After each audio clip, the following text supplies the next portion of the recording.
इग्नू नाम आपने सुना होगा, Indira Gandhi national open university. IGNOU से हम ग्रेजुएशन कैसे कर सकते हैं, इसके क्या लाभ हैं, क्या प्रोसेस है, क्या डॉक्यूमेंट लगते हैं, कितना समय लगता है, इसके डिग्री की जो वैधता है, वैलिडिटी है, मान्यता है, वो है कि नहीं है, ये सारी बातें यानी इग्नू से बीए करने का यानी ग्रेजुएशन करने का जो भी प्रोसेस है, जो भी तरीका है, जो भी इससे जुड़े सवाल हैं, सारी चीज़ों को मैं क्लियर करने वाला हूँ इस वीडियो में।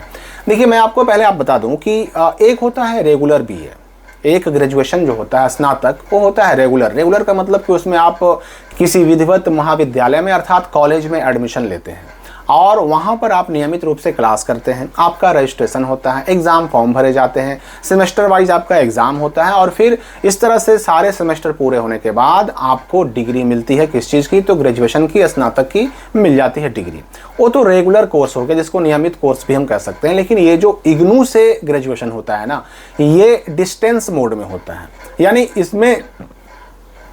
यानी इसमें आपको रोज़ाना क्लास करने की कोई ज़रूरत नहीं होती। इसमें आप बाकी दूसरे काम करने के लिए फ्री होते हैं। और यहाँ पर मैं ये भी स्पष्ट कर दूं कि एक साथ 2 डिग्री 2 कोर्स करने के बारे में बहुत सारे बच्चे सवाल करते हैं, तो यहाँ पर नियम स्पष्ट समझ लीजिए कि एक साथ 2 रेगुलर कोर्स आप नहीं कर सकते।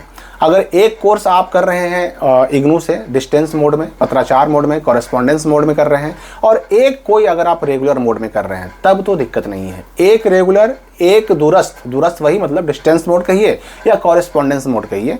तो अगर एक आप कॉरेस्पॉन्डेंस कर रहे हैं जैसे इग्नू से कर रहे हैं और एक रेगुलर कर रहे हैं, तब दोनों कोर्स आपका वैलिड रहेगा। दोनों कोर्स का, दोनों डिग्री का आगे चल करके आप इस्तेमाल कर सकते हैं, उसमें कोई दिक्कत नहीं है। लेकिन 2 रेगुलर कोर्स एक साथ नहीं कर सकते हैं, समझ गए? बहुत सारे बच्चों ने सवाल किया था कि डीएलएड और ग्रेजुएशन ये हम रेगुलर में एक साथ कर सकते हैं कि नहीं।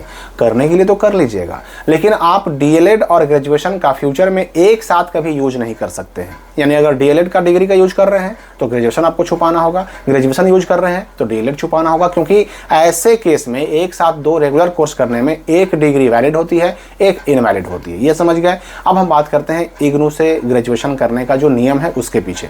देखिए, इसमें साल में 2 बार एडमिशन होता है। इग्नू में ग्रेजुएशन करना अगर आपको है तो साल में 2 बार एडमिशन होता है, एक जनवरी सेशन और एक जुलाई सेशन, 2 बार।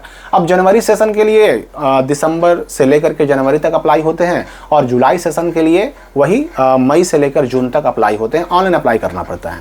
ऑनलाइन अप्लाई करने के बाद आपको एक मिलता है आईडी नंबर, एक संख्या मिलता है, इनरोलमेंट नंबर मिलता है और वही इनरोलमेंट नंबर आपके पूरे इस ग्रेजुएशन के पूरे समझिए कोर्स में काम आता है।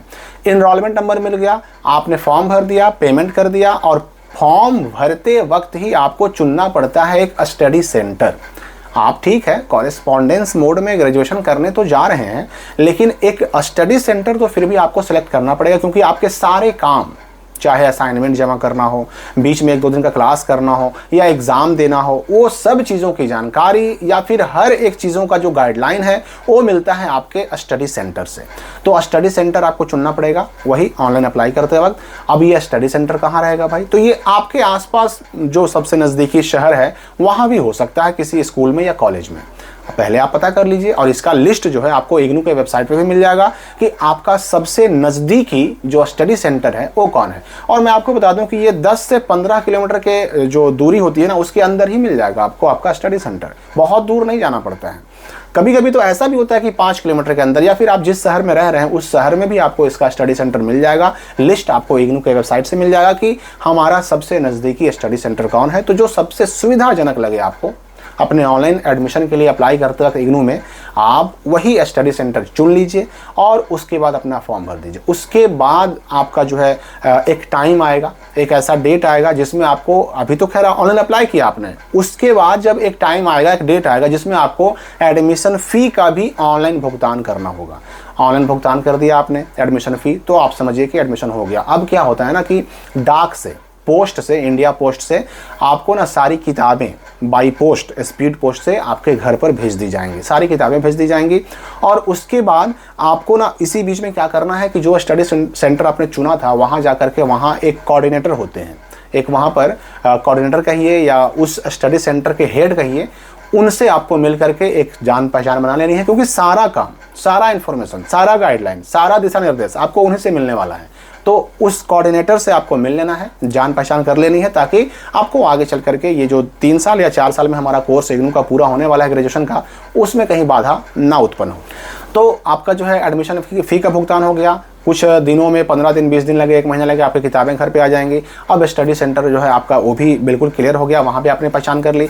इसके बाद क्या होगा कि सेमेस्टर वाइज इसका एग्जामिनेशन होगा। एग्जामिनेशन के लिए रूटीन आपको वही इग्नू जारी करेगा, एडमिट कार्ड भी इग्नू जारी करेगा, और सब चीज़ों में वही जो ऑनलाइन अप्लाई करते वक्त इनरोलमेंट नंबर मिला था ना, वही इनरोलमेंट नंबर आपका सबसे इंपॉर्टेंट रहेगा। चाहे आप असाइनमेंट जमा करने की बारी आए, एडमिट कार्ड की बारी आए, हर एक काम में उस इनरोलमेंट नंबर की जरूरत पड़ती है। एग्जामिनेशन टाइम पर ही आपको असाइनमेंट बनाने के लिए कुछ क्वेश्चन दिए जाएंगे, कुछ ऐसे क्वेश्चन और पेपर, तो वो असाइनमेंट भी आपको तैयार करना है। असाइनमेंट लिख करके वो जमा कहाँ होगा, तो वही अपने स्टडी सेंटर में अपने कोऑर्डिनेटर के पास जमा होगा। तो इस तरह से आप बिना रेगुलर कॉलेज गए इग्नू से आराम से बीए कर सकते हैं, ग्रेजुएशन कर सकते हैं।